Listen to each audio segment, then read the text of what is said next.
Yes, Kampala TV 256 gwena muganda wange ya subscribinga nga gwe wakakasiza ddala nti buli ggulire naddala erifa mu byobufuzi mu ggwanga Uganda oli wakulijano ku Kampala TV 256.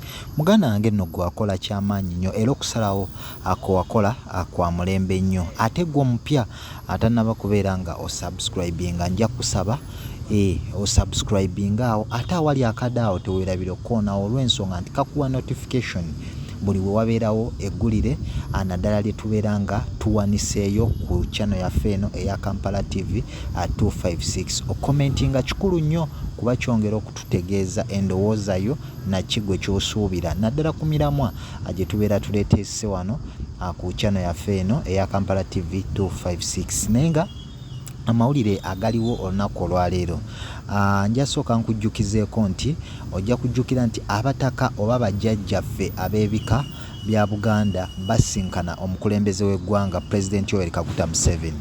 Olunaku lwali lwa mukaaga bamusinkana mu State House Entebbe. Emu ku nsonga eyateebwa ku mmeeza yali yakubafunira nsimbi ezinaabasobozesa okutambula bagende Namibia okulaba Ssaabasajja mbeera ki gy'alimu n'okkomawo babuulire bazzukulu baabwe oba Obuganda embeera gye basanzeemu nnyinimu Ssaabasajja Kabaka Ronald Muwenda Mutebi owookubiri. Naye amawulire agongedde okuvaayo abataka bano bategeeza omukulembeze w'eggwanga ng'oggyeko ekyokumusaba kiri ensimbi okugenda Namibia okulaba Ssaabasajja Kabaka wabula bamusaba ensimbi obuwumbi 2.5 okulaba nga ettaka President Museveni yabagulira ku luguudo lwa Kabaka Njagala ng'ova Emmengo nga okkirira wali ku lubiri lwa Ssaabasajja okubasobozesa okuteekako ekizimbe eky'emyaliriro 12 President Museveni ettaka eryo lyabagulira.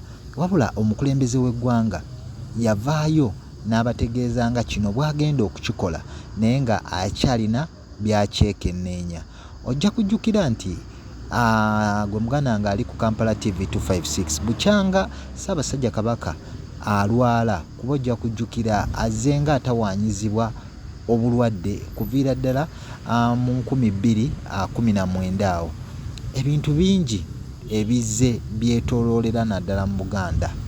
Abataka okusinkana President Museveni wali mu State House nga Ssaabasajja naye takimanyiiko era kino kyavaayo ne kivumirirwa abantu bangi Katikkiro eyakulemberamu ne bategeeza nti toyinza kugenda mu lukuŋŋaana lwonna nga mmwe abataka oba bajjajjaffe ab'ebika okugeza mu State House okusinkana omukulembeze w'eggwanga nga Ssaabataka tamanyi.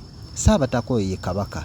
Kitegeeza nti mu bulwadde obuzze butawaanya empologoma ya Buganda Ssaabasajja Kabaka bangi abeeyambisizza omukisa ogwo okubeerako ebiruubirirwa byabwe bye batuukiriza.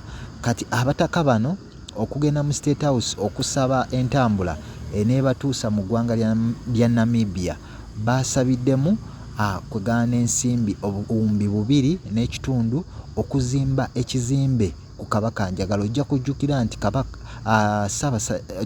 nti President Museveni bano yabagulira ettaka era liri awo ku Kabaka Njagala. So kati nga baagala okuzimbako ekizimbe kunaabeera ofiisi zaabwe nga buli jjajja oba akulira ekika kyonna alinawo ofiisi ye abazzukulu we bamusanga ne balema kumusanga eri ku butaka kwegamba abazzukulu abakolera oba bakolera emirimu gyabwe okwetooloola mu kibuga ky'eggwanga Uganda Kampala nga basobola okubatuukako amangu.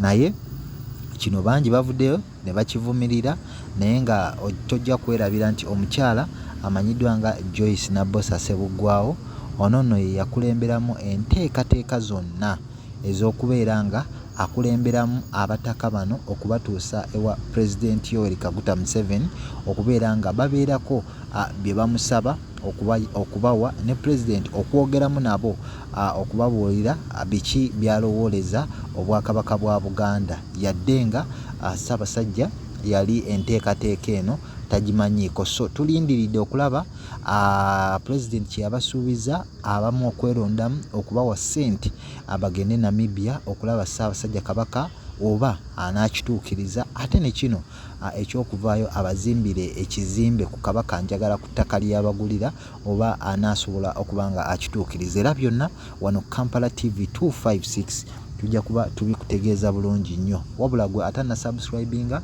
anja kusaba osubscribinge, ate gwe atanaba kubeera nga commentinga nawe commentinga, twongere okutegeera endowooza yo kw'oteeka n'okusharinga ate era n'okulayikinga. Kankwagalize olunaku olulungi. Weraba.